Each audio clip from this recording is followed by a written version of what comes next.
Welcome to the Marshall Pruett podcast presented by Cooper Tires and our Week in IndyCar episode. I'm so happy to be back after a 12-day road trip spanning Mid-Ohio IndyCar, staying over for IMSA at Road America, and yeah, it's just great to be at home with my wife. Pretty good thing.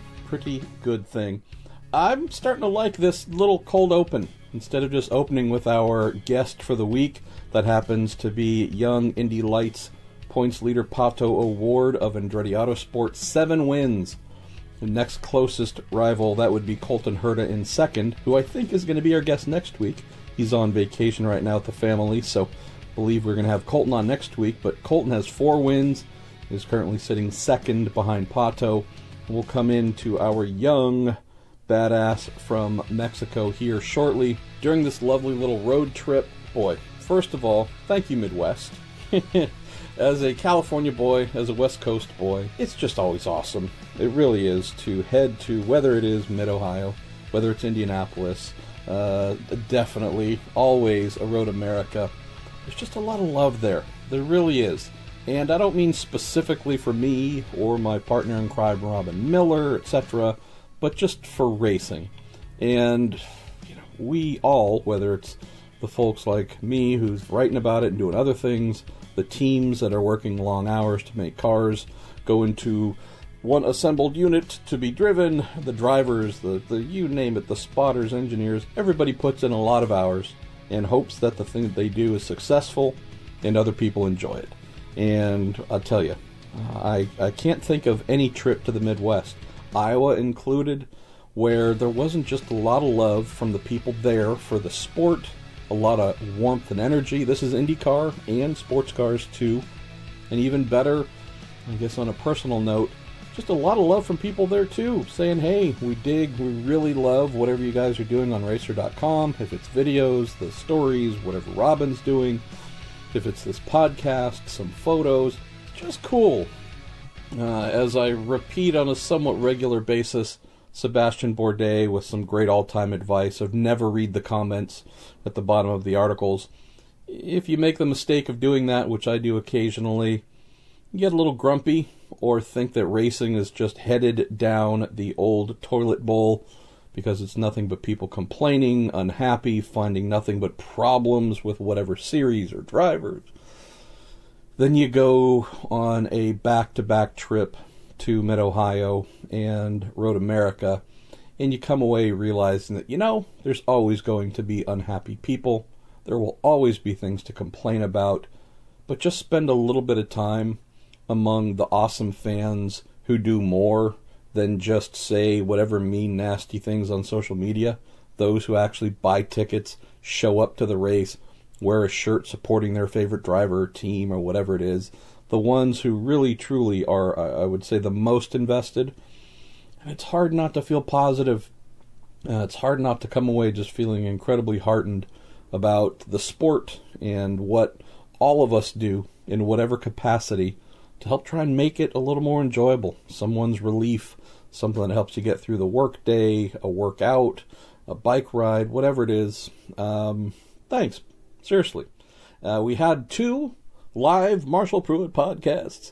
We had one at Mid-Ohio to kick things off with an all-Ohio lineup. That was great. We had that Friday early evening, and I think we had more than 100 folks show up for that. Thanks again to Graham Rahal, Zach Veach, Michael Shank, our surprise guest, Jay Fry, who turned out, and that was fantastic. Cooper Tires, Toronto Motorsports, our friend Derek Koska. Please visit torontomotorsports.com. They are, I would say, brothers in this initiative to try and make IndyCar more popular with the fun graphics they're doing, stickers, t-shirts, you name it. They've been an ardent supporter of what we do here on this little podcast. So we had that. Then the following weekend had another live event at IMSA where we had our boy Elio Castro Neves, Christina Nielsen, Dan Binks, and IMSA President Scott Atherton was the surprise guest there. Had a pretty good turnout too, so we're going to keep doing these. We should be having another live IndyCar podcast or two. Portland And then I think to close the season, we're going to have one at Sonoma as well. So hopefully get to see some of you there for the first time. Another really cool development, and this has been a couple months in the works. I tell you, this is the Marshall Says Thank You a Lot episode. Back in April, got an email from the Director of Communications for Podbean, which is the host for our Little MP podcast and many other podcasts. They have a new business development arm. They said, hey, we've had a sponsor of an IndyCar team reach out, and they are interested in advertising with your podcast. Would you like to explore that? So a lot of back and forth over a month or two. They didn't reveal who it was, but came to find out that it was and is PNC Bank, sponsor of Scott Dixon's number 9 Honda Hot Rod. And, you know, I'm a small business owner. That is what I am. That's all I am. If we're talking on the professional end, have my amazing, incredible clients at Racer, also Road and Track. Racer obviously being the one that is 99% of what I do on a daily basis, who I travel to all these events for to cover whatever it is that they want me to cover. But this little podcast thing, too, it's my own one and only thing I kind of do for myself. And a lot of it, if 300-plus episodes isn't a bit of an indicator, a lot of it's just having conversations with people, putting up in-car audio or ambient audio, talking with the legends, whatever it might be, because I love doing that. And outside of writing a story or whatever else that I do for my clients, this is just, it's something that's been a side project. Been an after hours thing or early morning thing. Loved it, have enjoyed it. You all have been awesome. It's continuing to grow. And then when you get someone like PNC Bank, a real thing, an entity outside of the world of motor racing, reaching in to say, hey, this is something we'd like to be part of, it's hard for me to properly express how amazing that is. And the fact that we're going to do a 3-month partnership here. Cooper Tires is our season-long sponsor, primary sponsor, with everything that we do. PNC will be involved for August, September, and October, and they will be involved in every episode. We have a 30-second spot that I just got approved, and a 15-second spot that was approved just yesterday. So we're going to roll into the first one here. You'll be hearing these for the next couple of months, and I will always do my best to not make them too intrusive with whatever conversation you're listening to, or racy car sounds that are hopefully making your ears happy. And it's all because of you all. Not pandering, not blowing smoke here, but PNC and some of our other advertisers this year, whether it was Justice Brothers that was in for the month of July, Bell Helmets that was in for May, they don't come here and ask to be a part of this if there isn't a quality and sizable audience to reach. So hopefully at one of the upcoming podcasts, or just at whatever event, if I see you, let me know. If I have some stickers to share or some t-shirts to offer, happy to send those along, because at least as I see it, you guys are the ones that are helping me to have awesome partners want to come in and be a part and say hello to you and share their message with you. So the least I can do in kind if we are able to see one another in person. So with all that said, here we go with the first ever ad for PNC Bank on The Week in IndyCar. PNC is proud to sponsor Scott Dixon, driver of the number 9 car for Chip Ganassi Racing. Everyone tunes in on race day, but so much of the race is determined off camera during the work put in throughout the week, month, and year. From the gym to the practice track, Scott Dixon and the team take small steps every day to get closer to victory lane. Copyright 2018, the PNC Financial Services Group Incorporated. All rights reserved. PNC Bank, National Association, member FDIC. Couple of other quick little things to get to before we roll into young Mr. Award. On the subject of this being an early morning or after hour project, and being in the Midwest for the better part of 2 weeks, I definitely made good use of time between either sessions before things kicked off, at the end of the day, even while traveling in the hotel.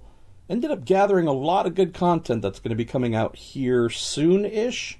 I don't want to promise too soon, but in the next couple of months for sure. We have Season 2 of Who the Hell Are You? I believe I've got about 14 of those in the can. At Mid-Ohio, we got Hinch, our boy Robin Miller, Paul Tracy, Dario Franchitti.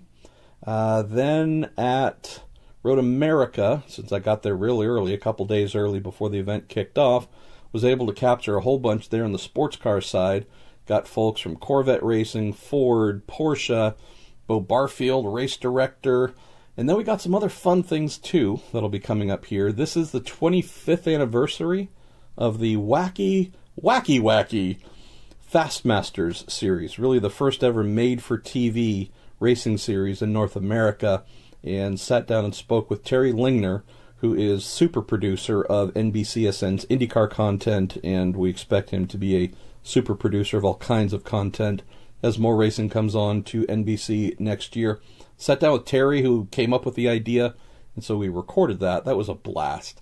And then at Road America, caught up with my old friend Jeff Brown, used to work with back, I think 1991 was the first year in Atlantics, and did a podcast on the technical side of the insane Level 5 D Sports Racer that they used to win the 2012 SCCA National Championship, which had a budget about half, a little bit less than half what they were spending per season on an ALMS LMP2 program.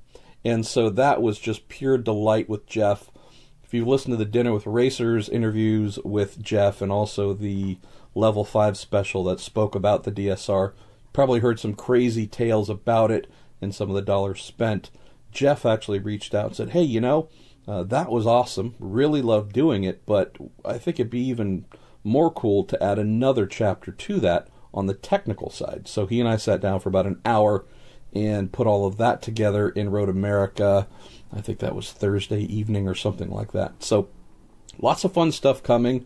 And then there's all the insane things that have been sitting on my hard drive I need to get to. So before we get back into the IndyCar season here again, since we have a little bit of time off, I'm going to try and knock out a bunch more and get you some goodies to listen to. All right, so off we go with Pato O'Ward. And just a little note up front that I've trimmed some of the conversation. He did a heck of a lot of karting when we started to get into tell me about your path to North American open wheel racing and what happened on the Mazda road to Indy when he graduated to that. And we just spent a heck of a lot of time going through karting series after karting series. And so I've trimmed some of that, but I think you're going to love this kid. I believe he is meant for some pretty great things in IndyCar. He is precocious. He is full of self-confidence. He is hilarious as well. So, kid with a lot of character, a lot of speed, and hates nothing more than losing. So, fascinating character, complex character, and I hope you're going to enjoy the kid. A little bit of a different format, starting off talking about him, so you can get to know him a little bit better. We'll talk a little bit about IndyCar news, not as much as we normally do, very little to be honest. And then we get into Q&A, where there's a lot of good stuff there. So that's our cold open for this week, and off we go with Patricio O'Ward. Well, we have a certain Indy Lights Championship leader on the phone here from his home country of Mexico, young Mr. O'Ward. Before we get into things, we've known you as Pato for quite some time, but I hear there's a shift more towards Patricio. So tell us, what are we doing here? And I was someone who for the first 18 years of my life went by my middle name of Jeff.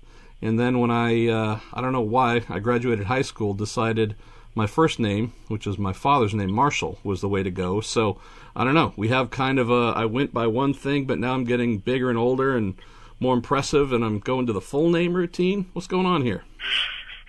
What's up? No, I don't really mind what people call me. Everybody usually calls me Pato because it's a little easier to say than Patricio, especially for people that are, non-native speaking Spanish. But I guess I just wanted to. I feel like it's just a little easier for people to call me Patricio now because all my social media is Patricio O'Ward altogether. So I feel like when people just, get to know you more as Patricio, whenever they search something up, it'll be Patricio O'Ward. So, all your social media will come up. And I feel like it'll be just a little easier to target everything that I basically post on. But, I mean, for anybody, I don't really mind getting called Pato or Patricio. It's really whatever their preference is. We'll just go with Patrick O'Ward, Ireland's finest up-and-coming IndyCar driver. No, all right, we'll stick with Pato. So I figured before we get into some of the latest news and whatnot and some of the recent developments in IndyCar, I realize that you have been making a heck of a name this year in Indy Lights. You have 7 wins so far, almost double what anybody else has. But I don't know if everyone knows you as much as they should, and I have a strong feeling we're not getting rid of you anytime soon. We're going to hopefully have you in IndyCar for many, many years to come. So before we get into some of the topics of the day and get into a lot of the great questions folks have sent in, let's just start off with your upbringing in Mexico, where you were born, if you're from a racing family. Tell us about your life before we saw you show up on the Mazda Road to Indy. Alrighty, so I started karting when I was 6. I'm from Monterrey, Mexico. I'm currently living here now. I was from 2011 to around 2017, I was in San Antonio, Texas, but early 2017 I moved back to Monterrey, Mexico. And honestly, I'm back and forth between Monterrey and Dallas, Texas, because my sister goes to college in Dallas. So whenever I have some off time, I usually go there because I enjoy going there. And there's a couple friends that live around there, so I try to see them as much as I can whenever I have some free time. But my whole family is in Monterrey, so whenever I don't get to see my mom as much because of the races, she doesn't go to all of them. So I try to see her and my grandparents. So I'm just back and forth, honestly, between Dallas and Monterey. 2005, October 21st, 2005, I remember, was my first race. Wow. And it was go-karts. I remember it was a night race. And then I remember just since then, it was just the feeling, and I feel like it's just once you're in it and once you experience what it's like it's an unforgettable moment, and you can't get enough of it. You just want more and more and more. And then 2014, they finally gave me my license, but it wasn't early enough to start the Formula 4 French Championship. So I missed the first 2 weekends, and then started Val de Vienne. And it went super, super well. It was like 25 cars. I was not expecting to do well. And I was second, and I spun. and I ended fourth. I was so bummed because I didn't get a podium. I was so mad. But I remember, that was my first race within the championship. Everybody else had done already 2 races, and it went really well. So we continued doing that series. Got lots of top 5s, got a win, got some podiums. My first win in cars was there in Paul Ricard, and my first podium there was in Jerez, in that championship as well. So that went really well. I ended 6th in the championship, and I missed 2 races, so that was pretty good. And then 2015, after that 2014 championship, the opportunity came to test for Pelfrey in the Pro Mazda for Chris Griffith. Yep. So tested there, and I feel like they weren't really expecting for me to do well, but it went really, really well. And Dale Pelfrey, which was the team owner, said, we have to get you in the car. So we contacted the licensing in the U.S. to see if they were going to let me race, but because I remember the age was 16 and I was 15. So they gave me a waiver to do it. So started Pro Mazda. In 2015, to me, I feel like it was a pretty big shot out of a cannon. It was fun, but in some terms it was stressful sometimes. I was still, really, really young, still learning to get around what race car is, what the big race cars are. And it was such a faster car than what the F4 was, so much more downforce. So it was a huge learning curve for me that 2015 year. But the speed was always there. I just didn't really put everything together. So we had some really, really good runs, but sometimes I would just, I would just make rookie kid mistakes. And the races where I could have capitalized or got some good points, they were just a little worse than what they could have been. So during that championship, the team saw that I had the speed. I was just really young, and I just had to learn. Everybody has to go through that learning curve. No one is Superman. So 2015 was a huge learning curve for me, and after 2015, that was honestly it was kind of a make or break year. Yeah. And I had to do well, and then hopefully get some sponsors to maybe do that again. But I didn't get to, no one really was interested in helping me in Pro Mazda. So after that, it was, I sat down with my dad and we said, we don't have the backing that we need to do a full season. And what we had, we put it into 2015. So I was honestly just waiting something to materialize in the end, because I had no more options. So I was just hoping something that would come together at the end of in the beginning of 2016, which is what ended up happening. They called me a week before, and they said, "Hey, would you want to jump in the car, start the season, and if you're doing well, you continue?" And I said, "Yeah." So did one test day after not being in the car for like 8 months, did well, and started the season with wins. I got, if I remember correctly, I won one of them in St. Pete, second in the other one in St. Pete, and then I went on a killing streak, and I won up until the end of month of May. So that secured my ride for the rest of the year. And then just after that, just things weren't really meshing up together. I had a lot of mechanicals.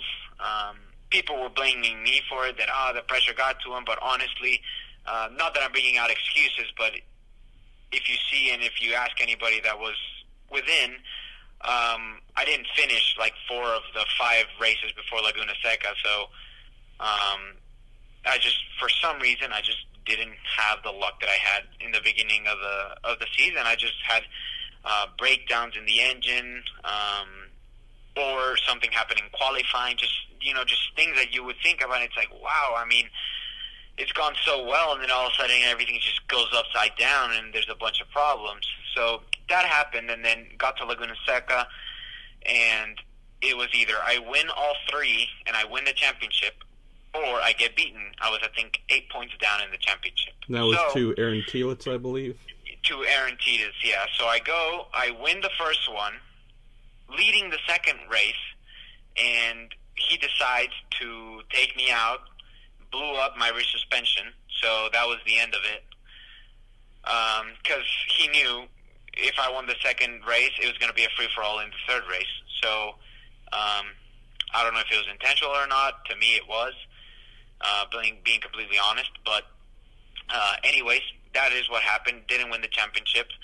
So me not winning that championship was basically just, I'm done. Before we get to 2017, because I think 2017, as I wrote about the beginning of the year, was really a transformative year for you as a young professional, having to concentrate mostly on sports cars. But before we get there, tell us about your parents. What do your parents do? Obviously, you have some sponsors to help get you along. So I haven't heard of you as a member of the Billionaire Boys Club. So I assume you've had to work on that front too. But tell us a little bit about your family situation.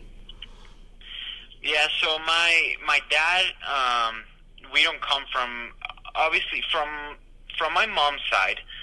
I have cousins that are my mom's sister, which is Andres Gutierrez, who is also into race cars, Jose Gutierrez, who also was within the Road to Indy a good amount of years, and we all got basically just the introduction from cars from my grandfather. My grandfather comes from a wealthy background. He has what it takes to support someone up until a level, obviously not IndyCar, but just in the junior ranks, he could have helped us. But many people ask me, but they all know my dad wanted me to. He has taught me. My parents have taught me to work for what you want, earn what you want, and my dad knows that the race car business, it's very easy to people to just catalog you and then, keep just digging into where they're finding budgets, and whenever people see you that way, it's very hard to be seen as, you're going to be someone that's going to get hired. People just see if there's money behind, what else do you want? Someone that is good and someone that has the funds behind them. What else do you need? You'll have the funds plus a good driver. So no other team owner wants something more. And I've had to work for what I want. My grandfather didn't help me, and up to this point, a very key factor that has allowed me to continue this has been Dale Pelfrey. Yeah. If he didn't say, you know what, come drive for me, you don't, honestly, I barely paid anything. It was basically a free ride. And without him, I wouldn't have raced. I wouldn't have showed what I had. He's the one that believed in me, and he's the one that gave me the option and the opportunity to show what I can do in a race car. So he's the one that helped me 2015, 2016, and he's basically, honestly, if I think back, he's the reason why doors open to Michael Andretti, doors open to the IMSA stuff. A lot of doors open because he gave me that chance to show people what I can do. So the issue is with sponsors now. I feel like motorsports isn't, for people that don't know about it, it's really hard to show someone what it is until they experience it. And whenever I would approach sponsors, no one would, everybody would just shut the door. They wouldn't care. Oh, sorry, we don't have any more budget. Oh, sorry, blah, blah, blah. It was just excuses every time. You would try like 100 different things, and none of them would land. So up to that point in the junior formulas, I wasn't funded by anybody besides Dale Pelfrey. Wow. And then in 2016, when I finished that, I didn't win the championship. I don't have enough to go up to Indy Lights. As everybody knows, the budgets are really high, and where was I gonna get $1 million to go and race cars? So the opportunity came up to do Daytona in 2017 by Performance Tech. Obviously, everything was funded. I didn't have anything to bring to the table. So they said, you know what, be our fourth driver for Daytona, and then we will see for the rest of the season. And the team owned by Brent O'Neill, veteran, yes, longtime veteran, driver, team owner, all-around awesome guy. This to me, and again, I know we've discussed this before, but this to me is really an amazing thing for you. And I realize we're talking on the Week in IndyCar podcast, and we're shifting over to sports cars here, but the fact that you could go from 2 years of Pro Mazda, where you learned a lot, won a lot, especially in 2016, but then had to divert to endurance racing for a year in the PC, the Prototype Challenge class. In 1 year, you got more mileage than you probably would in 3 or 4 years on the road to Indy. And to me, it's not just the amount of time in the car, it's also non-stop decision making, right? You're faster than half of the cars, but the prototypes are faster. Some of the GTs are really quick in a straight.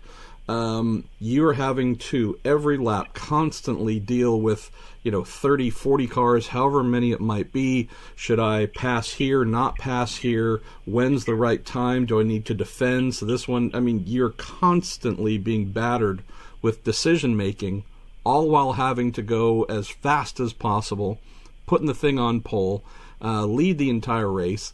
I just really think if a young Road to Indy driver could go and also have a dual season in IMSA in a prototype, boy, you come out looking, frankly, like you do, which is kicking ass and taking names by the time you get to Indy Lights.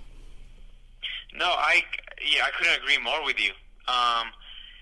Whenever the opportunity came up, I wanted to do well in Daytona to show them, I'd be a good candidate for your race car for the rest of the season because I didn't have anything in the books. Not counting in IMSA, I did 2 of the lights races, but then obviously funding came into play and I didn't have enough to continue. So doing the IMSA, more than anything, taught me things that I would have never learned in Road to Indy because the teams are way bigger. You need to learn how to satisfy teammates with cars set up. Most importantly, maybe not in Road to Indy, but for IndyCar, it helped me. It's gonna be something that I've learned there that I can just straight apply to IndyCar. Pit stops, fuel strategy, tire mileage with a full tank. Just so many variables that you don't learn in the Road to Indy because it's not in. There's no pit stops. I learned them in IMSA, and as you said, I had so many laps, so many hours in the car. It's just constant laps and laps and laps after laps, where you basically learn every single condition that you can be in. I got to do rain, I got to do freezing rain, I got to do super hot, I got to do cloud, I got to do every single scenario. Many laps, and in a quick car, has a lot of torque, big, heavy, and I feel like it did help me a lot, especially just speed-wise. I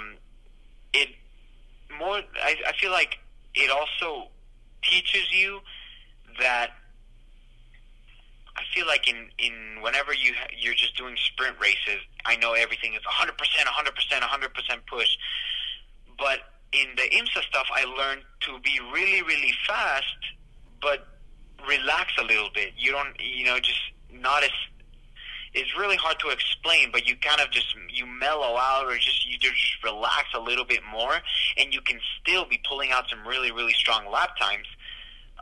And I feel like over a course of a race, if you can be as quick or quicker than anybody else at 90%, when you go 100%,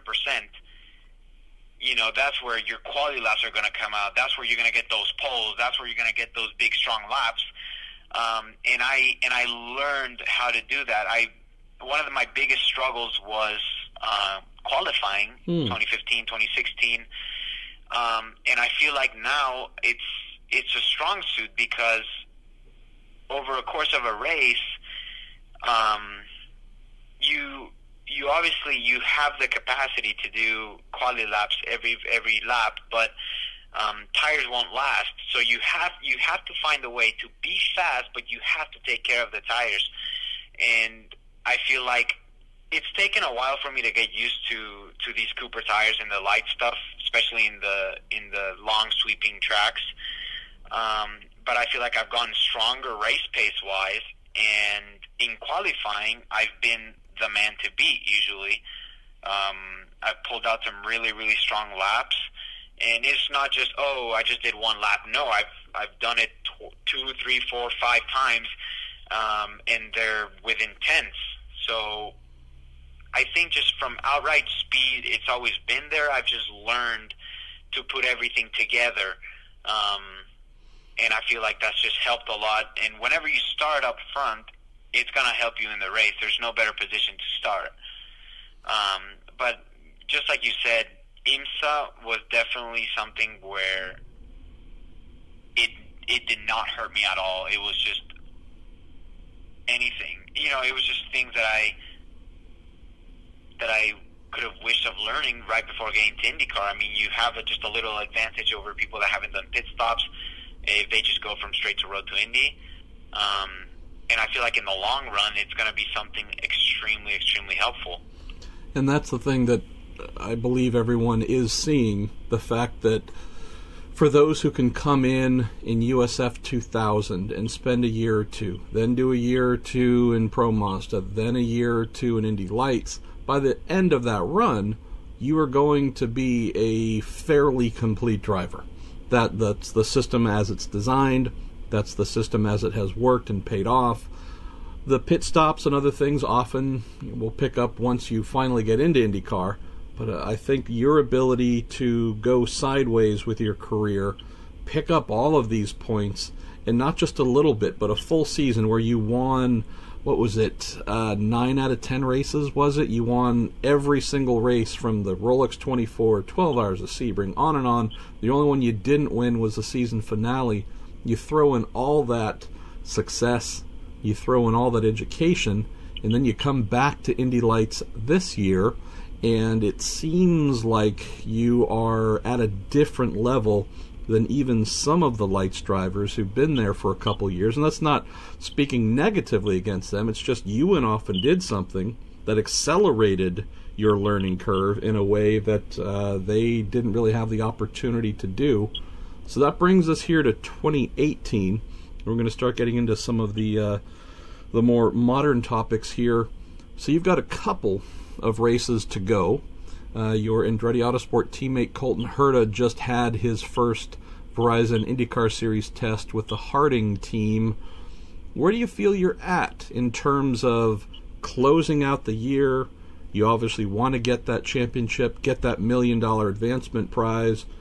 Your teammate, who's right behind you in points, already has his first IndyCar test under his belt, and we keep hearing he might be racing one, at least in one round, before the end of the year.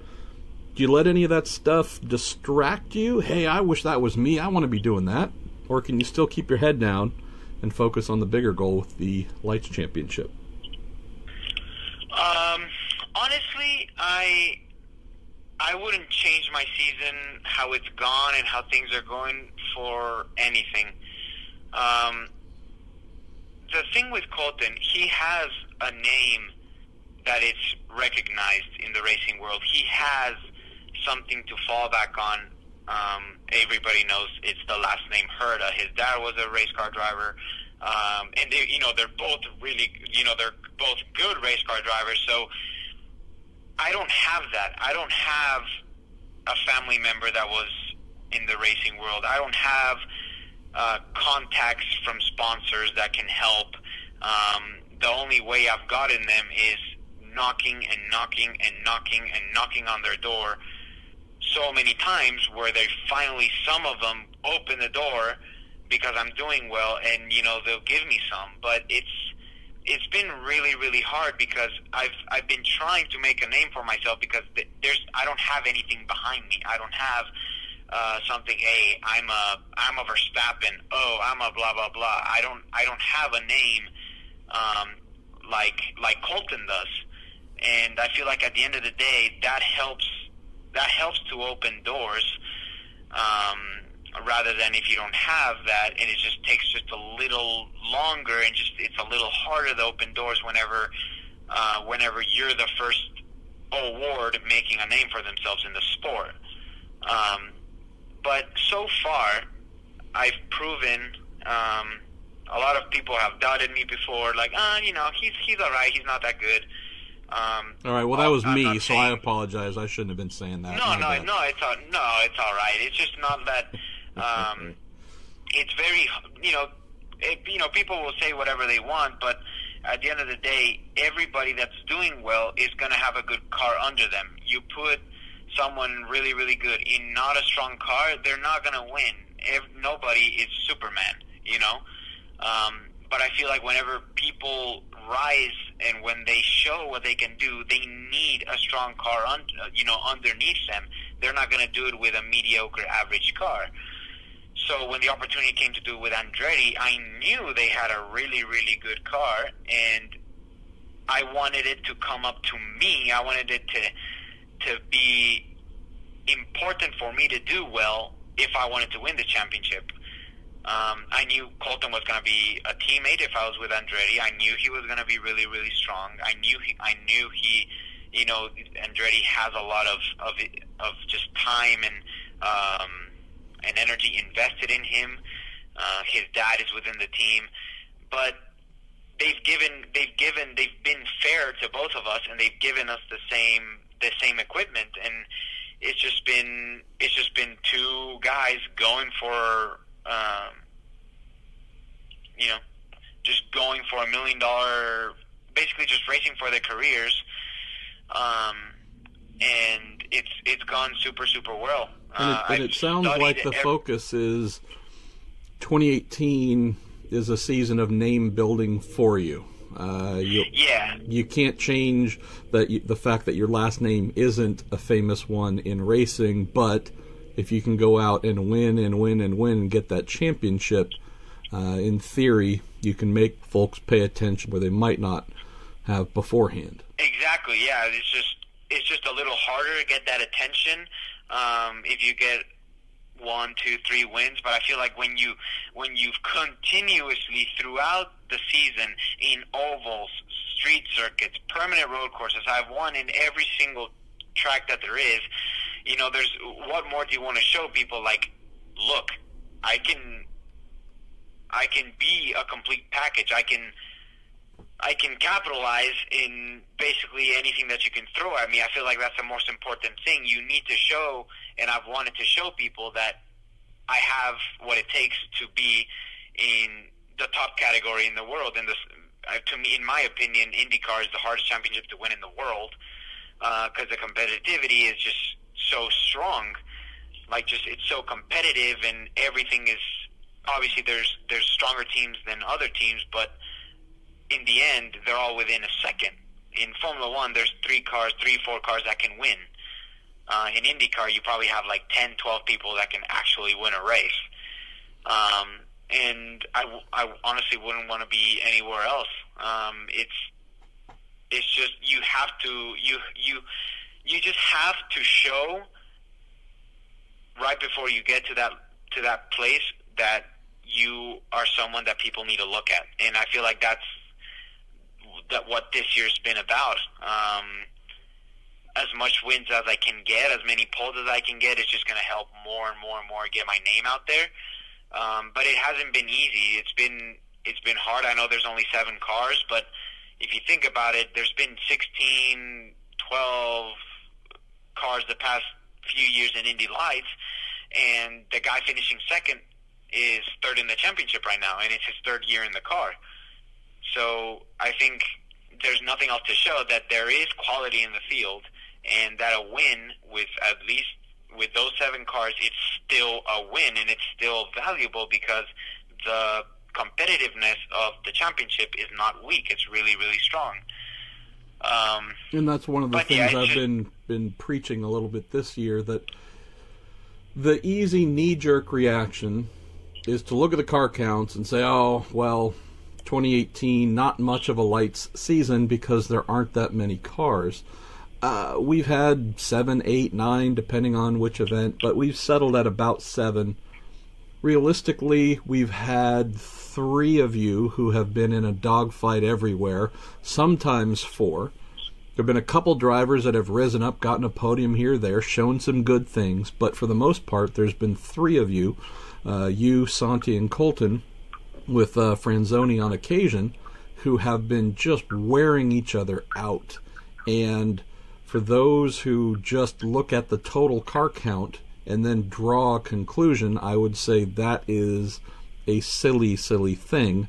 as someone who has watched, actually, geez, all right, I'm feeling old, who has watched every single Indy Lights season ever since it debuted, I am struggling to recall too many years where there was a more competitive front group of talent than we have now. There have been more competitive years, don't get me wrong, but I'm saying that I think by the time we get to the end of the season, I will at least be looking back and saying, this is in the top 5, top 6, maybe of all time, of holy cow. These are some young monsters that are doing amazing work, and I don't really care if there were 20 cars on the grid, because the 3 of you would still be up front, and there'd be 17 others who would do well on occasion, but I really cannot foresee anyone who would come in and disrupt what you guys have been doing. So that, to me, is, it makes the low car count a bit of a non-issue, because I know that almost nobody I can think of who we would insert into the series would alter the outcome of you, Colton, and Santi beating up on each other everywhere you win. So from that aspect, I hope IndyCar team owners as well, anyone who might be looking in and saying, meh, not that many cars, how good can these guys really be? Damn good. That's what the answer is.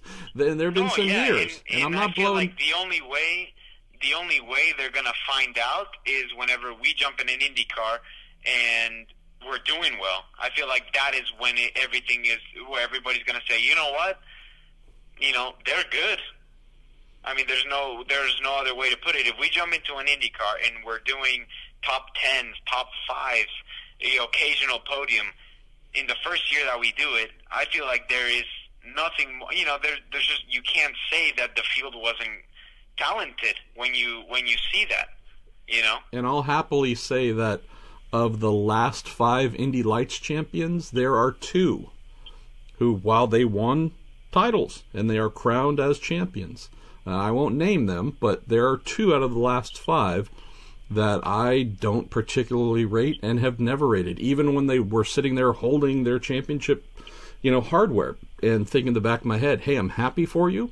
You're going to get a chance in IndyCar with the advancement prize, but you did not have a whole lot of talent to have to fight through to get to that championship. So again, it's interesting how these things work out sometimes, Pato, because you can have a 1,000,000-car grid, and the winner might not have had that hard of a time to win the championship, and then we see them get in IndyCar, and you go, all right, not bad, but not that memorable.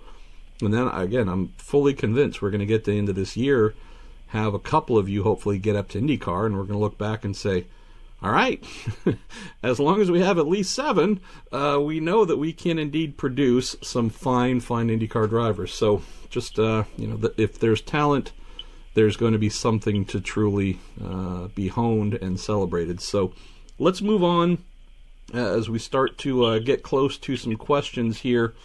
One thing that I know has shocked a lot of folks was Mazda's announcement last week that this will be their final year as the title sponsor of the Road to Indy. All of the advancement prizes will be honored for those who win at the end of this season, so that is great news. But just share some thoughts about being someone who's at the leading edge of the Mazda Road to Indy, knowing that this company, this is also going to be their farewell season. I think it's, to a point, it's hard to put it in the words, but in the top class of the Road to Indy, we're the highest tier class that you can go through the Road to Indy, and it's pretty special after so many years where Mazda was helping young drivers get to IndyCar, giving them the chance to go from USF to Mazda to Indy Lights. It's pretty cool for this last year that they do it, and hopefully winning the championship. The Indy Lights driver is gonna represent the top tier scholarship that Mazda gives to move up to IndyCar, and I feel like in a certain way, this last year, which is the last one that they're helping, can be something. It could be like a story, or just something to put into an article or even a book where if something materializes very nicely for the driver to go up to IndyCar, has a great one in IndyCar, blah blah blah, and it's thanks to Mazda, and it was thanks to that last year that they did it, where that young driver got the opportunity, and look what he's doing now. Kind of like, I kind of told my dad, like, it could be like a Cinderella story, after so many years that Mazda has helped that last champion to move up to the top level, top class in, one of the top classes in the world of racing, of motorsports, get that help from them and spark something that could be super, super great. But it'd be really, really special. To be honest, it'd be something really, really cool, and it'd be something obviously to show off and to tell people about, because it's something really, really special what they've done with young drivers. Not no one does that in Europe to get to Formula One, and I feel like them giving that huge support to give young drivers a chance to move up is something unique. And I feel like it should be recognized. It's something just that you don't see in anywhere else in the world. All right. Well, just before we jump into our Q&A here, let's have a little message from our friends at PNC Bank. PNC is proud to sponsor Scott Dixon, driver of the number 9 car for Chip Ganassi Racing. Scott knows that the road to victory lane starts today. Copyright 2018, the PNC Financial Services Group Incorporated. All rights reserved. PNC Bank, National Association, member FDIC. So, Pato, one cool thing that we do each week on the Week in IndyCar is our friends at Toronto Motorsports give out a T-shirt to whomever asked the question I liked most during the previous episode, and we had Mike Hull, Chip Ganassi Racing's managing director, who, if you don't know, you need to get to know him. The two of you would hit it off. Mike was our guest last week. We had a ton of great questions. And Simon Spikert, a longtime contributor of great questions to the show, his question of what's Mike Hull's race morning routine? Do you drink a pot of coffee and crank Mark Knopfler's Speedway at Nazareth song? I like that one, Simon, because it brought on some great comments from Mike. So send me your address and we will get you a brand new Week in IndyCar t-shirt, and then you can sport that around and have your friends say, hey, are you a total dork? Put on something better. Anyways, all that stuff aside, and if you get a chance, visit our friends at TorontoMotorsports.com. They're the ones that do all the really cool stickers that we see, the Hinch Tune and cartoon stuff, and you keep it up, kid, and you might have your own here before too long. Let's jump over and get rolling with some questions. Daniel Davidson, first one to send one in. You got 25 plus, so we'll see how many we can get through here. He says, Pato, what do you think would be a better deal? A lights driver like you or Colton trying to move into IndyCar with a 3 to 6 race deal with an upper mid-tier team with no guarantee of anything down the road, or the full season with a lower tier team? So what would you pick? Couple races with a pretty strong team, or a full season with one of the smaller teams that you know is going to struggle to get you up front? I think I'd probably do 6, just possibly almost a half season in IndyCar with a mid team, because when you do that, it gives you more of a chance to show people what you can do. Sometimes people don't know exactly how far off just a newer team is, and people can just judge you really easily. Like, you know what, he did fine in lights, but then he didn't do well in IndyCar. So I think I'd choose a mid-tier team for half a season. That's a correct answer, because I'll tell you, having seen some folks come in with either the team they could afford compared to the one that was going to put them in the best possible situation, of those that are available, I've seen a few too many drivers take something because they felt it was all they could get and went with it, and then really struggled to change the impression that was formed, or if they were possibly dismissed, written off, whatever it is. Seen a few too many folks say, aha, well, the door finally opened, it isn't exactly what I wanted, but I better take it or else. And I've seen a few too many situations where you go, I might have waited, because now folks either didn't get to see you in a very good light, you're having to explain how finishing 18th, you actually put in the drive of a lifetime, and everyone's going, yeah, sure, right. Maybe patience, or choosing something like this, a shorter program with a better team, would be the smart way to go. Let's move to Daniel Kincaid. He said, we've seen some surprise one-offs towards the end of recent IndyCar seasons. Lucas Luhr came out and raced. He asked, is there any chance we'll get to see one this year, maybe Colin Brown?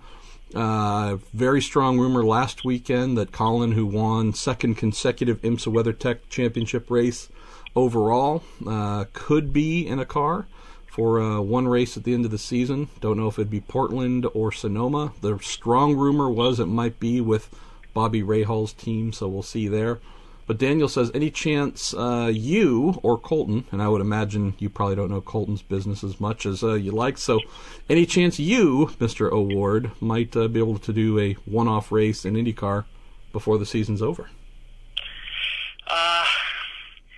I wish I knew the answer to that, honestly, but I have no idea. It'd be awesome. I'd totally do it. But in another way, I'd like to do my debut in IndyCar. I'd like it to be strong. So if it's not with just like the past question that we had, if it's not someone that has some potential, I'd rather wait and see what materializes for a season next year, because I want my debut to be a nice, just a nice, good, solid performance. I don't want it to be, I don't want it to be in the back. When I race, I obviously want to win. It's going to be really hard to win on my debut, obviously, but getting a good top 10 or the occasional wish of a top 5 would be awesome. So I wish I had the answer to that, but honestly, I have no idea. I feel like maybe after Gateway or Portland, maybe something can come up, but as of now, nothing is in the works. Let me ask you to share a little bit of insight that we get to see covering you and some of the other drivers and lights. But one of the things that I find, amusing is a wrong word, it's compelling, but it's also fun. You're a fiery bastard, man. You don't want to just win a race. You want to destroy. You want destruction. There's nothing like, hey, gee, I won the race. It's, yeah, maybe I won by 10 seconds, but damn it should have been by 20. What is that? Because I don't know if I don't think it's so much ego. I think it's a hell of a strong competitive drive. But what is that, man? Because you're not just happy to win. You want folks to limp a little bit when you get done with them. Yeah, it's just, I feel, in my opinion, racing is a sport where you need a really, really strong mind. You need confidence. You need it. If you're not confident, you are never going to win. You need to get to every weekend, and you see for example, Daytona, where I got to race with Alonso, Castro Neves, so many big names. But honestly, if they can do it, why can't I? I should be able to do it. So every weekend, every driver should get there with the mentality, basically, I can whip them. I can beat them. If you're thinking, I'd be fine with a second. Oh, it'd be great to be on the podium with them. No, dude, beat them. What else do you want? Why are you in the sport? If you're in this sport, this is to win. It's not to go second. It's not to go third. It's not to get a top 5. No, you go to win. You go to win championships. You go to get poles. You go to get wins. It's not like, I just want to be consistent to do on the championship. No, bro, win. That's what everybody wants to do, at least it is exactly what I want to do. And the more you get of that, the more attention you're going to get, and the more people are going to look at you to put in your car. Because to me, if people can't beat you, they're going to want to hire you to drive their car. Because if they can't beat you, they have to have you in their team to win. So, I mean, there's nothing better than showing people that you can win, and you can win again, you know. So it's a sport where you need a really strong mind. You need to be confident. You have to have that ego. Not being mean to people, but you have to have the ego that you can beat them, and you can beat a two-time world champion too. And I feel like it's easy to doubt yourself whenever, well, you don't have those in your resume like the other people do. But in Daytona, I remember I was super small team, not a DPI. I was racing with Rosenquist, with Felix da Costa, Friggins, Alonso, Castroneves, so many huge names. And I went out to qualify, and I said, you know what, I want to beat them. And I don't know where I brought up those last few laps, but I remember like it was yesterday, I put the car fourth right behind Elio, where he was a DPI. I beat Alonso, I beat Friggins, Rosenquist, so many big names that are basically almost legends in the sport. And you went out, no one knows you, and you beat them. There's no other way to put your name out there than doing that. And that's another facet, too, that you see some drivers, some in IndyCar, but often on the road to Indy, where they don't win, they finish second, third, fourth, whatever. And there's kind of a little bit of poutiness, upset.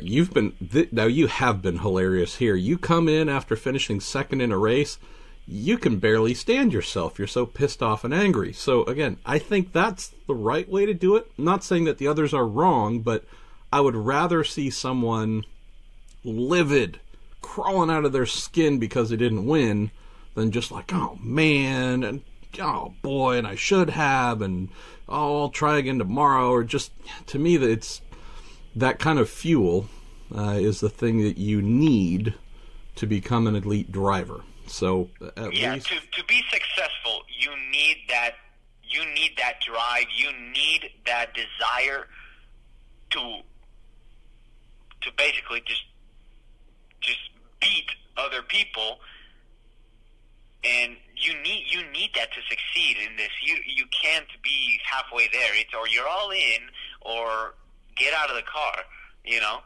And I feel like that is what separates someone that is good and someone that wants to be great and who ends up being great because they want it.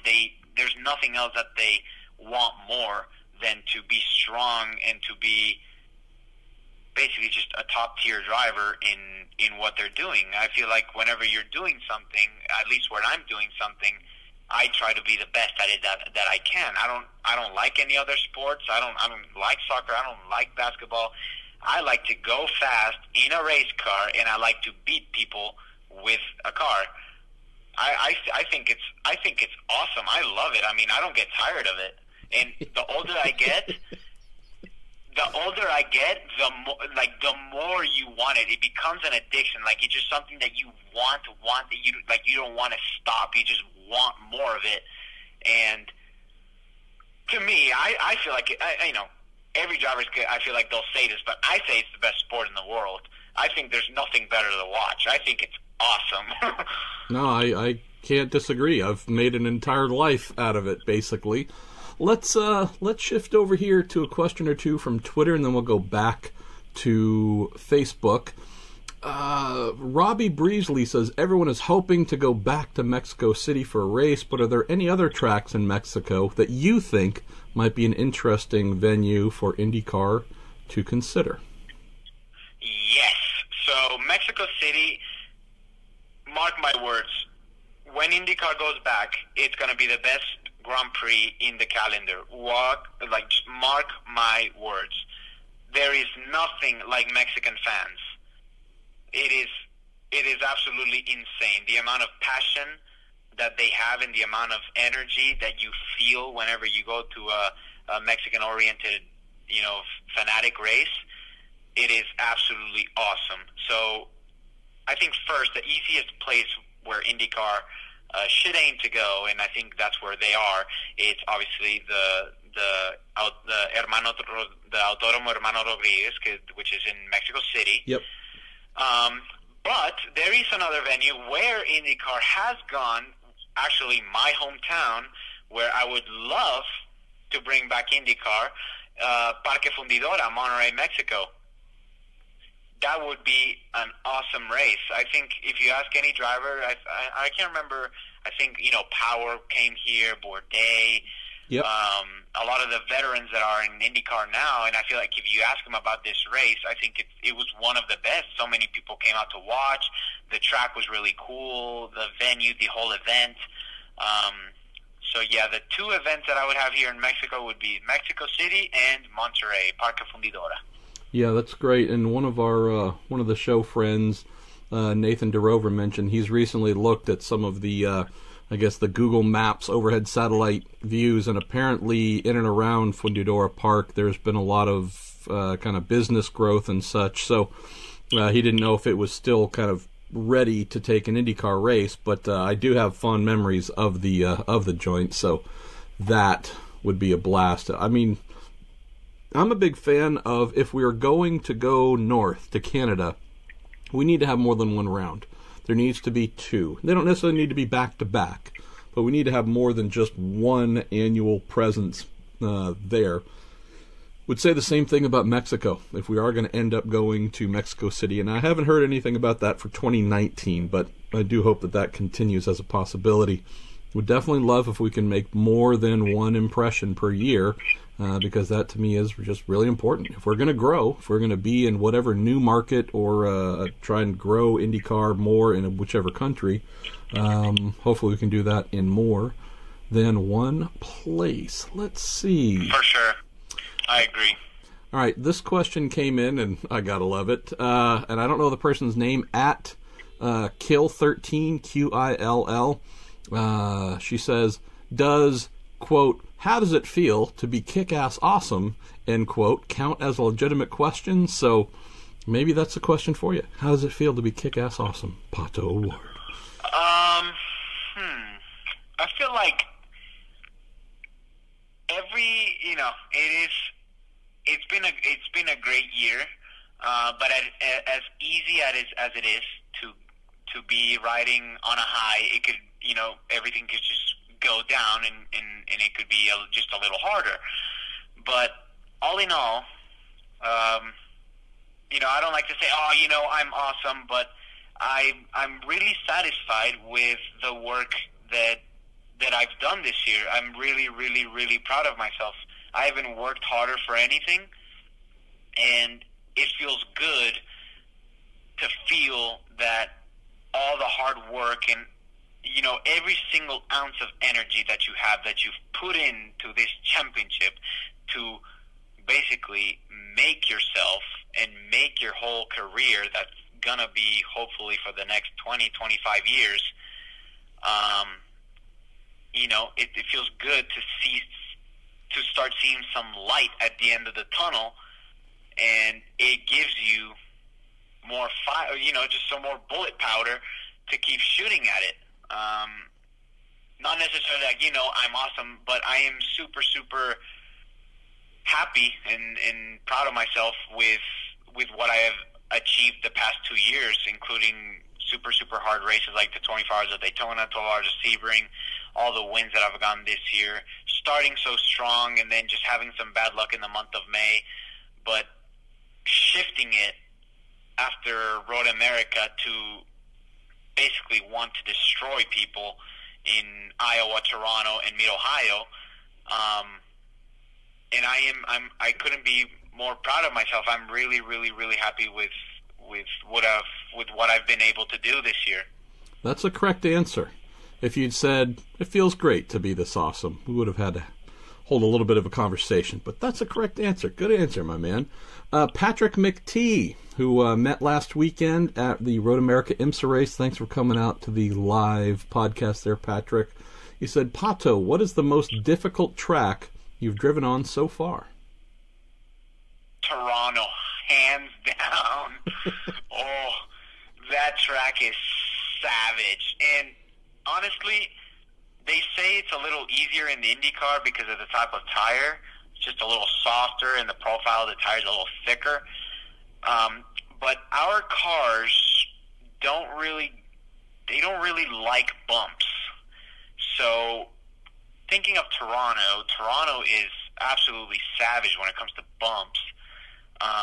And it is a beating. It's like you're in the boxing ring and someone is hitting you and you can't hit it back, and it just keeps beating you for 35 laps over and over and over again, almost every single corner. It is absolutely, it's a killer of a track. Like, you have to be fit to be able to last. It is really, really hard. It's super, super easy to pin it in the wall too. So, yeah, Toronto. I love it. I absolutely love it. Let's see, where should we go next? John Sable, another good friend of the show.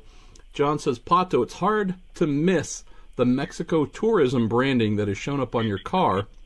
Is this a new sponsor that was landed recently, or a relationship has just grown or been rebranded? And he also says, do they have interest in making the move to IndyCar with you next year? So, yes, it is a new relationship. I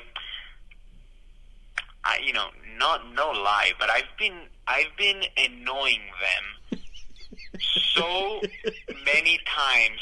But not only them, both sponsors on my car this year, the two main sponsors on my car this year, which is they're both the Mexican brand, so CDMX and Mexico.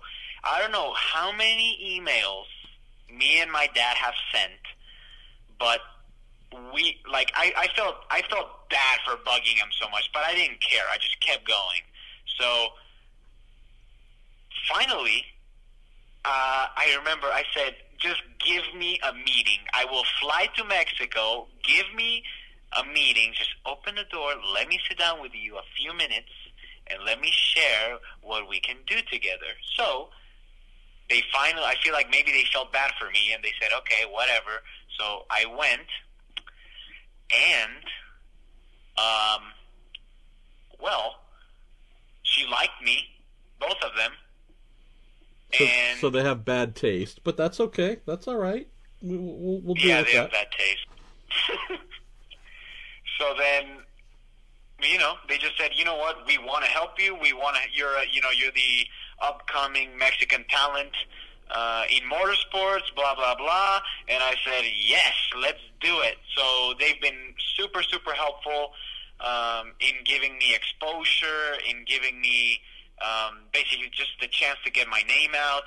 And obviously they've helped me with a lot of the funding that I needed to be in Indy Lights. But with saying that, I won't go without saying that I wouldn't be racing in Indy Lights because, the budgets are really, really big. I wouldn't be driving now if it wasn't thanks to J.F. Thorman and Michael Andretti. Because they gave me a deal and because they had the desire to have me in their team, that's the reason why I'm racing. If they would have given me, basically just something that they would give anybody that they don't know, I wouldn't be racing now. So thanks to them, the doors open to do the championship. Now it was my job to find a way to pay them. And thankfully, I did. Well, and you mentioned a great point here that I'm overdue in mentioning. Michael Andretti, Michael is a phenomenal race car driver. He will readily admit that he's not a huge lights, camera, action, TV guy. I mean, interviews and that kind of stuff, it's never really been his big comfort zone. But that shouldn't be mistaken for the fact that even though he's not just the super, hey, how you doing, let's have a chat and conversation type guy, doesn't mean he isn't someone who has a big heart when it comes to growing next-generation talent and trying to make things happen for skilled drivers to carry the baton in the sport. And so I think Michael sometimes gets a bad reputation or a bad rap when it isn't deserved, especially in this regard. And then you throw in J.F. Thorman, who I know, depending on the series, he has a reputation as being a hard negotiator.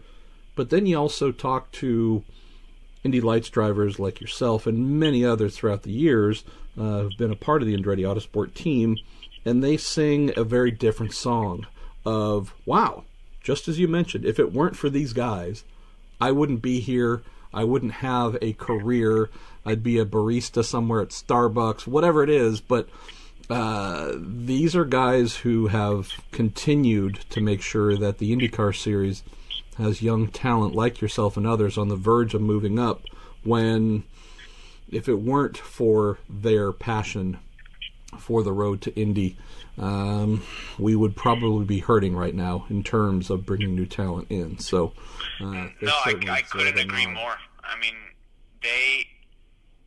I am within the team because they opened the doors and they believed in me just as Dale Pelfrey did. Dale came up, it just went up to a point where he helped me, and it's a business. People they're not going to continue giving you, and I wasn't going to ask him to give me more because I couldn't have dreamt of someone to give me so much as he did, and I felt like the right move was to try and do something with Andretti because they have a strong top-tier team in IndyCar. They have a strong car in Indy Lights. So I approached, obviously I didn't approach Michael because unless you know him, you can't really approach him through the team. So I think my dad found JF's email, and we approached him like, we're not asking you for a seat, just give me a test. Let me show you what I can do, and then you will, whenever they offer you a seat deal is where you will see if they actually want you, or they will, they kind of want you, but it's not, wow, they need you. So, did the test. I could have never imagined what they opened the doors and what they offered me to do, and when they did, it was a no-brainer to say no. I said, I have to find the money. Like, I told them, sign me in. I will find a way to pay you.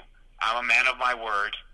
Whatever I say goes down, and what I promise I will do, I will do. So, my dad is that way too, and thank you to them for putting the trust in me. I've tried to deliver this year what is expected from someone that is what basically people are putting their trust in. Either they're putting your trust to put the team on the top. They're trusting you to show and to represent the image of their team, of their junior team. And just like as you mentioned, a lot of people, they can say whatever they want, but to me, they have been, extraordinary gentlemen, and they are the reason why I've had the chance to show what I have this year in Indy Lights. So I couldn't thank them enough. Aw, it's like a verbal hug. Let's go to Travis. Virtual hug.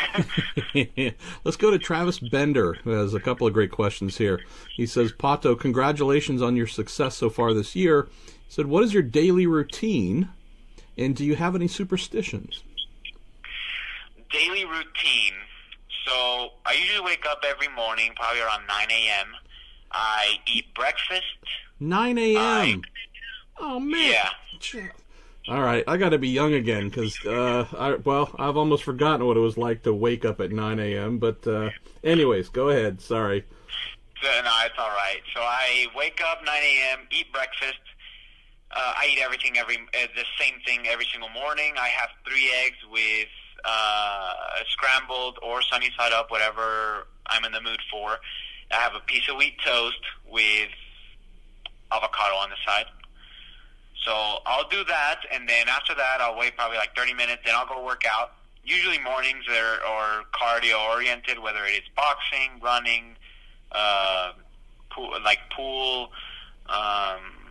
rowing, or any kind of cardio. So I do that in the morning, come back, take a shower, eat. If I have something, I'll have to go to a lunch meeting, or I'll spend time with my family. And I'll, if I have to do something, whether it's on the computer or something, I'll do it then. And then around 4 p.m. or so, I usually have my snack, my afternoon snack of the day. Usually it's just I like cucumber a lot. I like jicama a lot, and with some almonds or something. So I'll eat that, which is really healthy, just to get some energy. I'm taking notes here, by the way. Okay, keep going. Go ahead. So then after that, I'll go work out again. I usually work out twice a day. The night is usually a little heavier. I don't do a lot of heavy weights,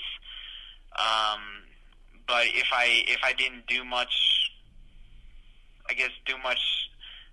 strain on the body in the morning, I'll do some TRX workouts, push-ups, pull-ups, just the ordinary body weight stuff that helps you stay fit. So I'll do that at night, and I'll finish it off with a run to be nice and loose for the next day. Come home, eat dinner. I'm a pretty early bird on the dinner. Usually eat at like 7 p.m. and then I go to bed. I go to bed usually every night, roughly around 11 p.m. I don't like to stay up, and not a lot of people believe me, but I don't go out. I don't like going to clubs. I don't really like socializing with a lot of people in those kind of areas. I like to socialize with people at the racetrack and people that like cars and stuff. But I don't like to go out. I don't like to drink. I don't like to smoke. I feel like I'm one of the cleanest human beings you'll ever meet. I don't really. You see a lot of teenagers go out. They have fun, which is totally fine. I'm not saying it's wrong. But for me, if you would compare people that would like that, they would say, he is completely boring. Well, I'm boring, but I put in the time that, I want to have a career in what I'm doing, and I want to make sure I do well, and I want to make sure nothing I do is going to put that in jeopardy, because that's what I want to do the rest of my life. So I don't like to go out. I'm a big foodie. I like food, but whenever I'm in a diet, it's kind of hard to eat what I want to eat. So in the weekend, I'll go out in my favorite restaurants wherever I'm at. But during the week, I'm pretty disciplined. I do the same every single day. I like to be at home a lot since all the traveling, and I like to be at home. And whenever I have a chance to do nothing, I enjoy that. Nothing is a fairly awesome activity, especially in this sport where it seems like I love it. We're doing something at all times. What about TV, movies, and such? Are there things you love to watch on a regular basis at home at night? So, not watching anything now, but a couple years ago, one of my favorite shows. You're gonna say I'm a little girl, but I freaking watched the whole season, the whole series twice of Gossip Girl. Yes. My favorite movie is Escape Plan from Sylvester Stallone and Arnold Schwarzenegger. That's my favorite. I just saw that in the hotel at Road America, and then Would you like it? Yeah. I mean, if you know what you're getting, I'm not expecting an Oscar here, knowing what it was, of course you can enjoy it if you set your expectations appropriately. And then I had to rent Escape Plan 2 Hades for the flight home, which I hated it. Is garbage. It was the hottest of garbage. It sucks. It's terrible. I was so mad. It was so bad. The first one, I loved the first one, and the second one, I was like, what is this? Robots and all kinds of weird, bizarre things. Yeah, it sucked. I hated it. It's terrible. I love the fact that Escape Plan's your favorite movie, though. That's and Gossip Girl. You're on the road to a great IndyCar career here, my man. Let's see. Let's jump into a few more questions here and then start to head towards the finish line. Let's see. Ben Cohen says, MP, what can we take away from Dixon and Power's comments following the Firestone test day at Indy, which just took place? Ben, I'm encouraged by what they said. Some of the changes that are coming with a little bit more front downforce being available for next year's race, I think that's a positive. I think the biggest takeaway that they left for me was, barring something really bizarre, we're not going to have another 100-degree race next year. So if the temperatures can come back down just a little bit and the air isn't so thin the way it was, I think we have cars that are more drivable, that don't have, especially the front ends flying understeer, just being almost unmanageable, which caused so many crashes, and or understeer, then it gripping up finally, and then a spin because he had too much lock into it. It seemed like a realistic expectation for next year, Ben, would be with air less fiery, a little bit thicker, plus the slight aero additions up front and downforce. I think we should get back to something that was a little bit more of what they intended for the quality of the race. Let's see. Here's a really great question, Pato, which we covered this a little bit, but it adds another layer. This comes from Greg Liver's Edge, who says, Pato, you've been winning in pretty much everything you've sat in for the past couple years, but it seems that your teammate, Colton Herta, has been getting the majority of the coverage in Indy Lights this year. He says, do you use that as a motivation? Do you take it personal? Or maybe you haven't paid attention? Well, we know you've paid attention. So, motivation, take it personal. I usually take it more as motivation. I try to use everything as basically just find the brightest side of things to give you some more fuel to want to win and to want to beat people. So I take it as motivation because I don't have, I don't have a well-known name in racing. So it just fuels you more, and it just gives you more energy to try and do better and basically make a name for yourself. There's nothing like than just beating people that are the talk of the town, because if you're doing that, then you're gonna start making a name yourself. You're gonna start getting some more attention, and then hopefully in the end, you're gonna be one of the top tier drivers. So more than anything, I honestly take it as motivation because I feel like that's the best way to go about it. I don't really take it personal. I think it's totally fine. I think it's normal. It's logic. And let's add to that as well. I mean, you and Colton are teammates, you're rivals. One of the two of you, most realistically, is going to win the championship. The two of you are also young and good guys. One of the things I mentioned at after Mid-Ohio was Colton, who's obviously hurt his hand, and after the race was really worn out. He was struggling trying to fold up the lead on his drink bottle, and was just struggling because, again, one of his hands wasn't fully able. And you, instead of just letting him fumble with it and walk away, took it from him and said, "Hey, let me help you with that." Kind of folded it up and handed it back to him. And I just thought that was a nice little gesture of, hey, we're teammates, we're rivals, we both are going after the same thing, but we don't hate each other. We're not, we're both guys who are probably going to be going toe-to-toe for years in IndyCar. Let's be good people as well. That impressed me too. So even if he has a more recognizable name, I appreciate the fact that the two of you are cool with one another, as you should be. Yeah, honestly, I don't really like, I don't like tension within teams.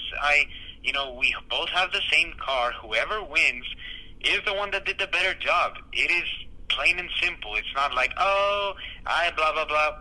At the end of the day, excuses or people taking you out is not going to matter. You have to capitalize whenever you can, and whenever you can't, you just have to try and get as much points as you can. But I thought it was really fair for me to tell people and to say it, because it is not easy driving a race car, and driving a race car with a wounded thumb is going to be even harder. So how I said, hats off to him. He's been a fighter, and I see myself as a fighter as well. And obviously, if I was in that situation, I would be trying to do the same. You want to race, you want to beat people. Maybe sometimes, other people have the advantage because you're not in full potential, but you are fighting and you are still, you're still trying to, that fire isn't going to go away just because you hurt your little thumb. Like, you're still going to want to do well. You still have that fire within you. And I think, when people realize how hard it is to drive a race car, I think it is, they should be recognized as, this kid has a desire to be in a race car.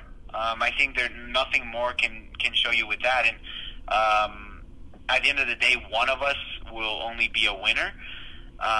But I admire a lot what he's done. I'm sure he's been happy for me for the things that I've done this year, being a rookie. And I think we've both, as we both want to beat each other in the track, we've been completely transparent in the engineer's briefing room. He sees my data, I see his. He sees my video, I see his. There's nothing, absolutely nothing that we hide. And in the end, we don't lie to each other about things. If I have some doubts about a corner, he has some doubts, I will tell him what I'm doing. I don't care. Like, whoever does it the best is the one that's going to win. Just because you tell something to someone of what to do doesn't mean they know how to do it or they'll know how to do it. And I think that's what made us so strong. And we have created a package in the Andretti team with our teammates as well that has been basically the car to beat. We've been the team in Indy Lights. We've created the people say, they have such better cars. They have such better engines. No, dude. We've just been pushing each other so freaking hard that those extra tenths are what get us the poles, are what get us the top row starts. That's what gets us the results. And I feel like something like this also happened in 2016, where Pelfrey, in 15, they weren't the team to beat. But me and Aaron pushing each other is what created such a strong package. And that's what we're doing this year. It's not, we're way faster, way better than everybody else. No, we've just been pushing each other to the max, and we have capitalized whenever we can, and we're just trying to drive race cars. We're doing what we love. We're enjoying what we love doing, and we're just loving it, And there's nothing better than just to top it off with a win. That sounds like the perfect combination here. It wasn't, well, granted, this is before the two of you were born, and they certainly both had famous names, but there was a time when young Michael Andretti and young Al Unser Jr. were coming up in the sport, and they were the expected lifelong rivals, and they did become rivals, but there was also a very healthy respect between the two of them, and they went on to do great things, but it all started out when they were young, and they were seemingly destined for the championships they would win or Indy 500s that they would capture and so on. So it's just cool as well to see the two of you who are on a similar path, who have just found a good place where I expect the two of you to beat the crap out of each other for the next 10 or 15 years, if not longer, but to do it with some sort of smile or some sort of genial agreement. All right, let's get a couple more questions answered here, and then I think your afternoon snack is probably coming up, and I don't want to leave you too hungry here. No worries. Gabe Salazar says, Marshall, what is the probe on the IndyCar roll hoops that I see in several cars? He says the placement conveniently obscures in-car views of the Cosworth steering wheel, and I realize that this is radio and we're talking about visuals, but you will notice that is indeed the team's own camera, either a little lipstick camera in some cases if it's round. Sometimes you will see a GoPro case like the Dale Coyne team happens to use. And during practice sessions, usually not during qualifying, but during practice sessions, you will see the teams place their own small little video capturing device up atop the roll hoop, and that is what will obscure, if you're looking through the in-car footage available on IndyCar.com or NBCSN, you'll see that can get in the way just a little bit. John Hollinger says, Pato, who are your racing heroes growing up, and how did they influence your career directly or indirectly? So I've been asked this question so many times, and honestly, at first when I was little, I'd say a name, but then someone else would ask me, and I would say someone else because I keep changing my mind. So to be honest, I didn't really have anybody. There's a lot of people that I respect, but as an idol, like, ooh, I want to be like him, not really. I feel like going back to what we were talking about the sport, I respect a lot of drivers, but I don't want to be like them. I want to be better than them, or I want to have more wins, more poles, just more championships. I want to do something better because I feel like to be successful within the sport, you have to strive for greatness, or else you're not going to get anywhere, and you're not going to have a good career in it. So growing up, I don't know. I've been very focused in what I want to do and very focused on what I want to achieve. So I guess there's a lot of drivers I respect, like obviously Dixon. I respect Elio a lot, Castro Neves. Just the usual ones: Vettel, Hamilton, Alonso, Verstappen. But I want to be like one of them. Not really. I want to do better than them. So, well, here's just a little suggestion for you. If you think you're going to end up driving for Michael Andretti next year, the answer is Michael Andretti. If you think it's going to be Bobby Rahal, the answer is Bobby Rahal. If it's Chip Ganassi, I'm just saying, you can kind of tailor your answer, to help suck up to whomever your future team owner might be. That's a little bit of free advice there, by the way. So, maybe not. Obviously, Mario is an absolute legend. Greatest Michael of all time. Is a legend. Alonso Jr. is a legend. I have a lot of respect for all of them, especially for what Mario and Michael have been able to do. But to be honest, I didn't really look at a lot of people growing up. I was just, I guess, focused on my own things. I guess that's a way to put it. Yeah, I mean, it's not a bad thing to not have a specific hero. I mean, I think a lot of us pick up a sport or play, whatever it is, do whatever thing that we happen to enjoy, and it doesn't have to be because there was one person driving that passion. It's cool when you do have that, but it certainly isn't a prerequisite. This is an early candidate for Question of the Week, so Jordan Darwin, you might have a t-shirt coming away next week. We'll see. It says, Pato, when you're watching Formula One or an IndyCar race on TV, what are you looking at to learn from the pros? What are your general viewing habits? What are you trying to pick out? And he said, would you rather watch in-car feeds on TV or stand by one of the more important corners and watch and listen to what people are doing in an IndyCar, for example? To me, visually, if you go stand in a corner, you learn more. At least I've learned more that way, especially in like a difficult section or a difficult corner. So I usually, when I have a chance, I'll take my little motorcycle and I'll go to a couple or to a certain corner where I don't really know what's best or on what to do, or I've never been there, and I see what other people do, and I just, visually try to learn as much as I can, line-wise, gear-wise, where they go, where they are doing a certain downshift, if they're just taking a little longer to do that last downshift, just those little things that you can learn from. I usually do the watching from outside more than in-car cam. I feel like sometimes in in-car cam, it looks so easy to do, but then you get in the car and it's totally different, and I can learn more when I'm visually seeing it live from the outside.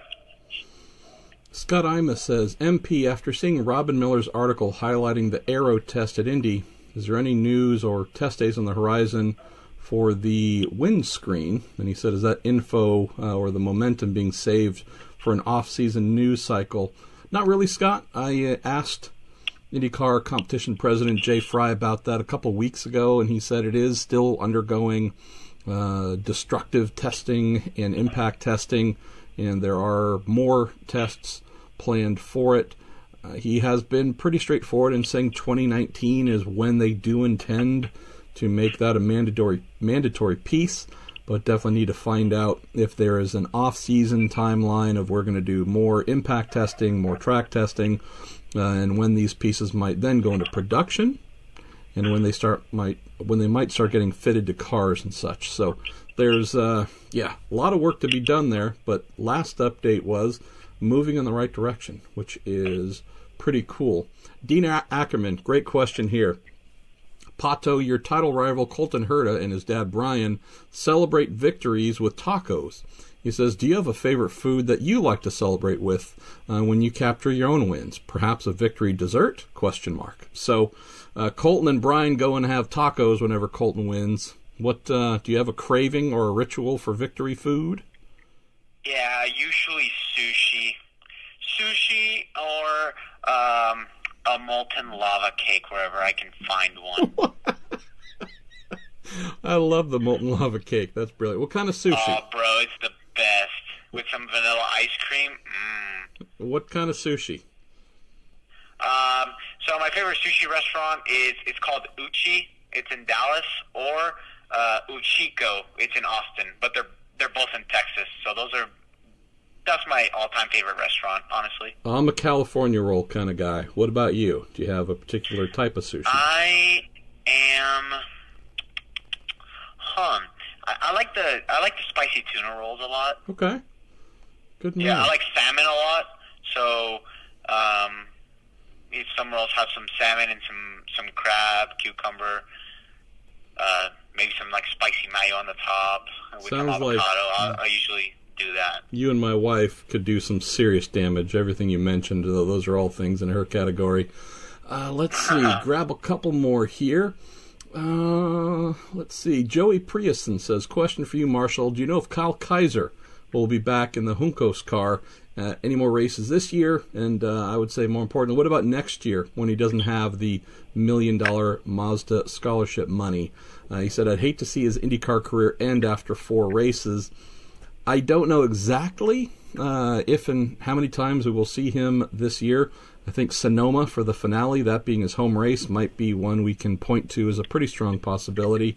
As for money, his father, who's fairly well connected in Silicon Valley, I know that he did quite a lot to raise funds for his lights career, Joey. And yeah, with that $1 million going away, and it guaranteed the Indy 500 and a couple of regular races. They will indeed need to find more, so I hope that the Kaiser family can do that. I'd like to see what Kyle could do in a second season. He's shown some definite potential, but as you know, Pato, it'd be really hard to make a grand demonstration of your skills with a small team only doing a handful of races like we spoke about earlier. Let's see, where else should we go to wrap things up here? All right, here we go. I like this one. Don Davis, he says, just got to see the Mid-Ohio Lights races today. Very impressive, high-pressure race victory by you, Pato. He said, do you like the Indy Lights rule that the leading car has push-to-pass disabled, and do you think IndyCar should adopt that rule? Because honestly, you have so much, all yours has been left unused the last couple of races, so yeah, I'd be curious to get your thoughts on this. So honestly, I think it's a little unfair that the leader cannot use the push to pass. Let me tell you why. Because usually, you know, if the driver has some pace, you know, he will stay in front. Even if he has the most pace as anybody else, he will struggle to keep people behind them because it's like being a sitting duck. It's pretty crazy when, for example, if everybody's tight together in such a long track like Indianapolis, like you're gonna get passed, and even if you're the fastest car on track, you're gonna get passed because you don't have that extra 50 horsepower. So I feel like lights should be like IndyCar, where the driver they should have the chance to use the push pass whenever they want. Yeah. To use it to defend or anything, especially after safety cars, because I remember my goal in Mid-Ohio was, you know what, I want to get a big goal to get like a 2 or 3 second gap so no one can catch me, which I did. But then safety car came out, and I was like, well, the gap's gone. And when we started, the people behind you have that engagement right when you go green. So I already knew I was going to struggle to keep people behind me. You know, I'm glad that Mid-Ohio it's a pretty hard track to pass. It wasn't really what they saw in IndyCar, honestly. That was a great race. But with our type of tire, it's kind of way harder because there's only one line you can go through, and there's only one line on the track that's going to have grip. You go a little bit off, and you are going into the gravel. And it's just really hard to keep people behind you whenever they can use the push pass and you can't. So I think I think Indy Lights and IndyCar should be the same rules with push to pass. You know, letting the leader use it, or getting IndyCar and not letting the leader use it. But I feel like all in all, they should let the leader use it because you know it should be like everybody else. You learn to administrate it, you learn how to use it and where to use it. And I think it's just a little unfair whenever you're just a sitting duck and people that are behind you are slower, but they can pass you because they have so much more horsepower, and they're gonna hold you up. I don't know. There's different ways to go about it, but I think the way that IndyCar does it is the way to go. 3 questions left, my man, and let's start with Henri Fong, who says, Hola, Patricio. Apart from giving you a race-winning car, to what extent does the Andretti team help you in your career? He says, is it comparable to the young driver development programs we've seen in Formula One? Do they also provide insights into how the IndyCar team works, etc., to get you ready for the future? Yes, they have helped me in anything that I need or anything that I want to learn. For example, Michael wanted me to go to the IndyCar Portland test where didn't test the car, but I listened into Veach and into Colton. So learned some things there, but honestly, at the end of the day, it's just another race car. There's a little bit more things that you can move, but the way you speak to your engineers, pretty much the same.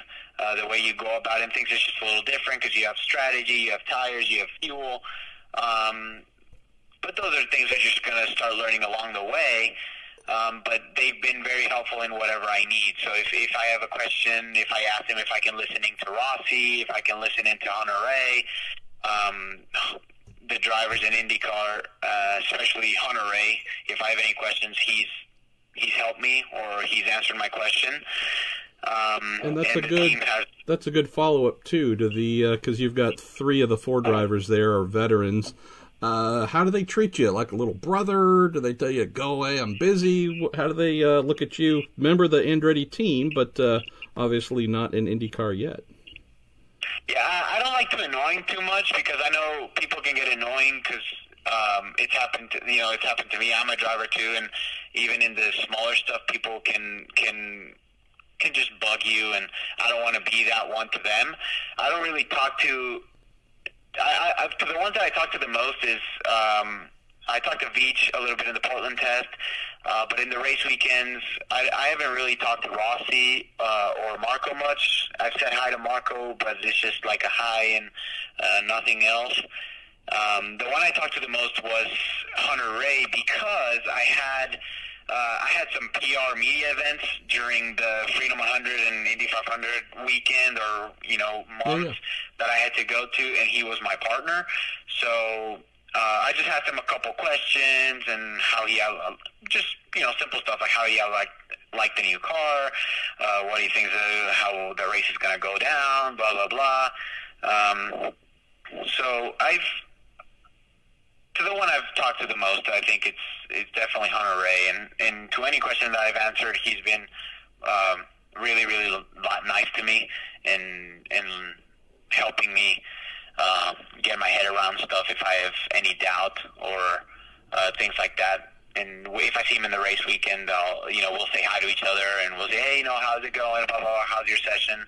But I usually, I don't go to his pit and bug him because I don't want to be a little pest. He's a good guy. So, and I mean, to be honest, all the drivers in the IndyCar team are good folks, but he is, in particular, rather warm and open cat. All right, let's get down to our penultimate question. This comes in from Ryan Terpstra, who says, Pato, favorite track you've raced on? And what's the track you want to race on the most that you haven't? Favorite, does it have? He didn't say, but is it in the Indy Lights calendar? Anywhere. Honestly, it'd be really cool to go to Austin. When I got to race there in IMSA in the PC car, I thought that was a really, really sick track. So. Well, we may or may not have some news on that shortly, so you may be able to cross it off the list in terms of want in an open wheel car. How about places that you have raced? What's your favorite track you've been on so far? Gotta go with Barber. Barber is good man. Yeah, you need huevos for that track. I love it. All right, well, let's close. Especially in like a quali run. Oh, yeah. Well, I mean, if you look at Veach last year, when he kind of stepped in and subbed last minute for J.R. Hildebrand in making his IndyCar debut in the number 21 Ed Carpenter Racing Chevy, I mean, he didn't have his cardio up what it needed to be. He hadn't put on all that muscle mass. They had to pour him out of the car. He was so exhausted. And I can't wait to see you and Colton and some of the others turn up next year, hopefully, at Barber in an Indy car to relay how much different it is than an Indy Lights car. That should be fun to watch. I'm excited. Well, let's go to our last question. It comes in from Marco Strazzula, who says, Pato, how close are you to a 2019 IndyCar ride? How close am I? Well, I think I'm in the pass, but I'm not at the goal line yet. So there's been I'm not gonna lie. There's been talks. I would have thought there have been more teams interested, to be honest, but there has been talks. And from what has gone down, if something gets to materialize for next year, I would be very, very excited. So I think in the next couple weeks and next few weeks, next couple months, things should shape up a little more. And if it is going the way that I think it's gonna go, I think you're going to be looking for a good treat for the next few years in IndyCar. Well, I'll make sure to call Roger Penske and just add some further support that he needs to run a fourth car for you to be in. So we'll keep that going for sure. Young Mr. Award, thanks so much. I know we've spent about twice the amount of time as anticipated, but you're always gracious with your time, and I know that you do love talking racing with folks. Are really cool of you to spend some time here with folks who wrote in questions for our week in IndyCar on the Marshall Pruett podcast, presented by Cooper Tires and supported this month by PNC Bank. And I look forward to seeing you here shortly, and can't wait to get to Portland, where the Mazda Road to Indy season will conclude, and we will know for sure who is taking that $1 million check up to IndyCar. No, thank you for having me on the show. It's always super fun to talk to you, if it's either on the phone or on the track. So hopefully we'll have some good news to share soon. But I think things are going to be looking good. All right, my man. Well, hey, enjoy that cucumber or whatever the afternoon snack is, and your further workout and your meal. And we got to find you something different, because you've already blown through Gossip Girl twice. What else? Are you Game of Thrones? Could that be something new for you to watch? I don't know if you like that kind of stuff. My mom and my sister watched that, but I walked in on one and I was like, what is this? I did not find that, and I didn't find it like, I don't know, worth time wasting, I guess. All right, well, maybe that's what comes out of this episode. You need some sort of recommendations on Twitter for new series for Pato to watch to help kill some time before getting into bed early. So, my man, thanks again, and I'm so looking forward to your future, dude. You're going to bring a lot of fun and a lot of memories to IndyCar. Fairly confident about that. So, thank you, Marshall. I'll see you soon.